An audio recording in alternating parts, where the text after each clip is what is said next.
D1 exercise 1A question number 6 think new syllabus mathematics 8th edition. Question number 6 में ये कहा गया है Cheryl uses 273 1 centimetre cubes to make a cuboid. Cheryl क्या करता है, उसके पास 273 क्यूब्स हैं, 273 क्यूब्स हैं और उनको मिलाकर वो एक क्यूबाइड बनाता है। तो पहले हम सीखते हैं ये क्यूब्स और क्यूबाइड क्या है। देखिए, क्यूब एक बॉक्स की तरह की शेप होती है जिसकी ये जो ऑल साइड है उनकी लेंथ इक्वल होती है। लेट सपोज अगर ये लेंथ 4 है तो ये हाइट भी 4 होगी, ये वाली ब्रेड्थ या हाइट लेंथ आप कह लें ये भी 4 होगी। ये सारी ये जो भी लेंथ आपको डायमेंशन नजर आ रही है सारी क्या होंगी, 4 होंगी। और उसकी ये जो फेसेस हैं, ये फेस इसके अपोजिट फेस कह लें, ये फेस कह लें, ये कह लें, ऊपर वाला कह लें और उसके बिल्कुल अपोजिट ये नीचे वाले फेस, ये सारे फेस स्क्वायर की शेप में होते हैं और सारी जो साइड्स हैं लेंथ में इक्वल होती हैं। तो इस शेप को हम कहते हैं क्यूब। और इसका वॉल्यूम फाइंड करने का मेथड ये है कि ये जो लेंथ है उसे 3 टाइम्स मल्टीप्लाई कर देना होता है। फिर क्यूबाइड क्या है, क्यूबाइड भी बॉक्स की तरह की एक शेप है, लेकिन डिफरेंस ये है कि इसकी ये जो लेंथ है ये और होगी, ये विड्थ और होगी या ब्रेड्थ कह लें और ये हाइट और होगी। लेट सपोज वैसे मैं एग्जांपल दे रहा हूँ, अगर यहाँ लेंथ लेंथ 2 हो सकती है, ब्रेड्थ आप कह लें 5 हो सकती है और हाइट आप कह लें 6 हो सकती है। मतलब ये जो इनकी लेंथ ब्रेड्थ हाइट है डिफरेंट है। और उसके अलावा ये जो फेसेस हैं, ये फेस हो गया, ये फेस, ये सारे फेसेस हैं, ये स्क्वायर नहीं बल्कि रेक्टेंगल्स होंगे। तब क्वेश्चन में ये कह रहा है कि चैरल क्या करता है, ये जो उसके पास क्यूब्स हैं वो क्यूब्स को इस तरह से अरेंज करता है कि उसे क्यूबाइड मिल जाता है। अब मैं वैसे आपको एग्जांपल देता हूँ। लेट अस सपोज ये मेरे पास 3 क्यूब्स पड़े, ये क्यूब है, एक ये क्यूब है, एक ये क्यूब। क्यूब तो यूं कि ये नहीं है, हमें यूं समझ लीजिए क्यूब के हमें ये सामने वाला फेस नजर आ रहा है। तो ये एक फेस ये है क्यूब का, ये एक्चुअली ये हैं 3 क्यूब्स। मैं इनको इस तरह से 3 क्यूब्स को ज्वाइन करता हूँ, देखिए मुझे एक रेक्टेंगल की तरह की शेप मिल गई है।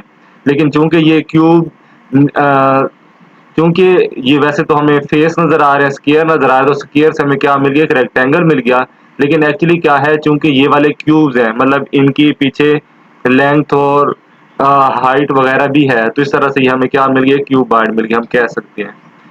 तो वो क्या कह रहा है, चैरल क्या करता है, 273 जो है ना उसके पास क्यूब्स हैं और उनसे वो क्यूबाइड बनाता है। फिर एक और क्या उसकी प्रॉपर्टी है कि वो जो क्यूब है, चेरल के पास जो क्यूब्स है ना, हर क्यूब 1 सेंटीमीटर का है।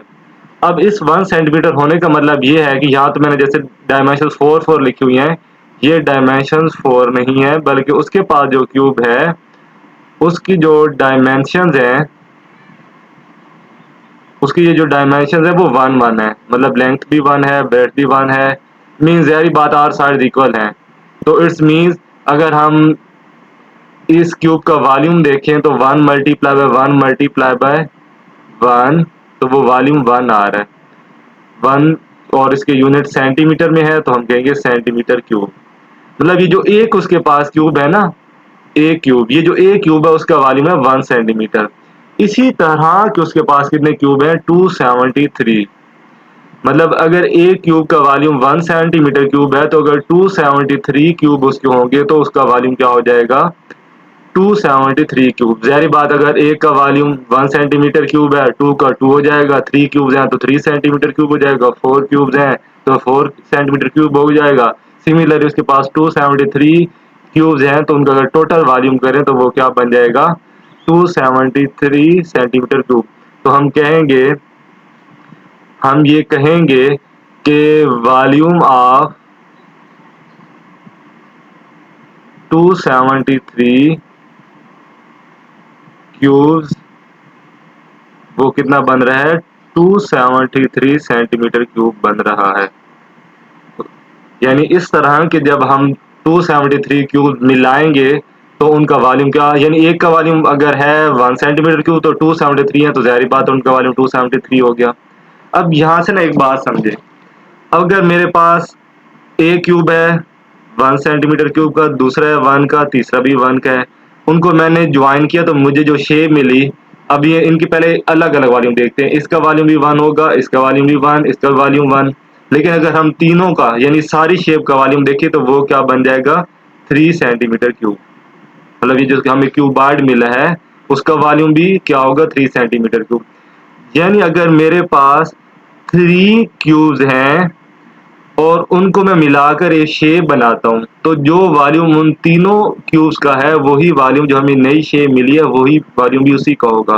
कहने का मतलब ये है कि ये जो 273 जो ये जो क्यूब्स हम मिलाएंगे उनसे हमें जो शेप मिलेगी क्यूबाइड उसका भी सेम वही वॉल्यूम होगा जो 273 क्यूब्स हैं उनका वॉल्यूम है। तो हम ये भी कह सकते हैं कि वॉल्यूम ऑफ क्यूबाइड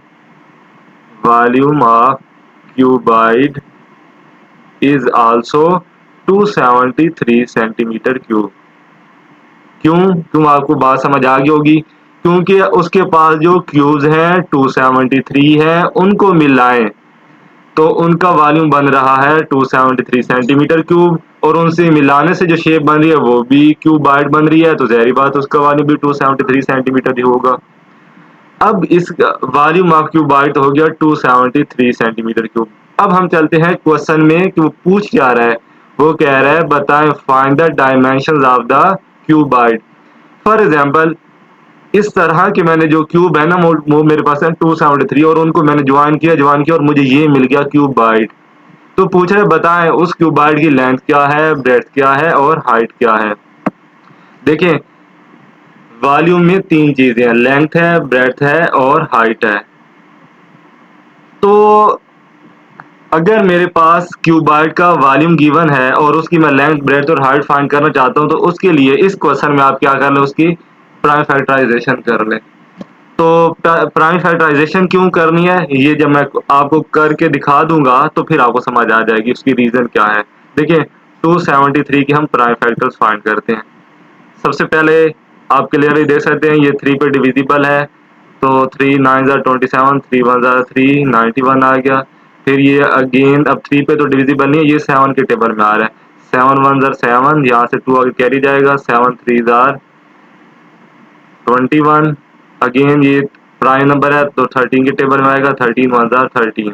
तो देखें 273 को ये जो है ना उसके जो प्राइम फैक्टर्स हैं वो एक 3 है, एक 7 है और एक 13 है।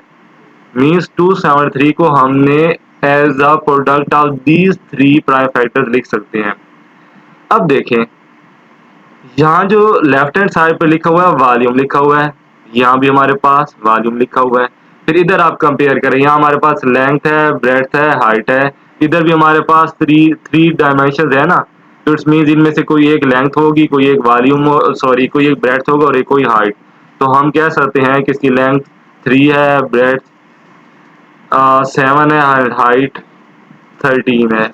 इनमें से ये भी हो सकता है कि लेंथ 7 हो और ब्रेड्थ 3 हो, ये तो डिपेंड करता है।